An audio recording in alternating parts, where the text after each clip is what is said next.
ഈശോ മിശിഹായ്ക്ക് സ്തുതിയായിരിക്കട്ടെ. Christmas December 25 ഇനി അധികം ദിവസങ്ങളില്ല.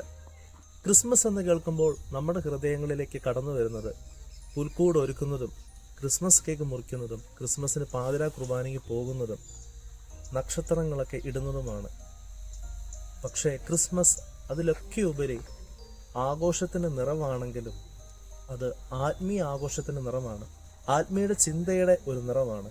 ക്രിസ്മസ് എന്നെ സംബന്ധിച്ച് നമ്മെ സ്നേഹിക്കാനും നമ്മുടെ കൂടെ ആയിരിക്കാനും നമ്മളോടുകൂടെ എന്നും ആയിരിക്കാനുമായി ഈശോ ഇറങ്ങി വന്ന ഒരു ചരിത്ര നിമിഷമാണ് ക്രിസ്മസ് എന്ന് പറയുന്നത്.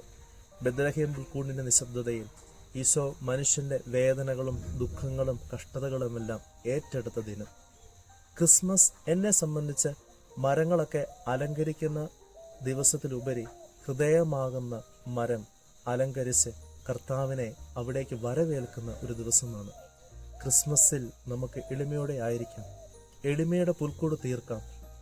ആ പുൽക്കൂടിലേക്ക് സ്നേഹത്തോടെ ഈശോയെ നമുക്ക് ക്ഷണിക്കാം. ഈശോ നമുക്ക് നൽകുന്ന വലിയ വാഗ്ദാനം എന്നും നമ്മുടെ കൂടെ ആയിരിക്കുമെന്നുള്ളതാണ്. ഞാൻ നിങ്ങളെ ഒരിക്കലും അനാഥനായി വിടുകയില്ല, ഞാൻ സ്നേഹമാണെന്നാണ് അവിടുന്ന് ഏറ്റുപറയുന്നത്. സങ്കീർത്തനം 18:35 നമുക്ക് ധ്യാനിക്കാം. അവിടുത്തെ വാത്സല്യം എന്നെ വലിയവനാക്കി, അവിടുന്ന് എൻ്റെ പാത വിശാലമാക്കി. ദൈവം നമ്മളെല്ലാവരെയും സമൃദ്ധമായിട്ട് അനുഗ്രഹിക്കട്ടെ. ആമേൻ.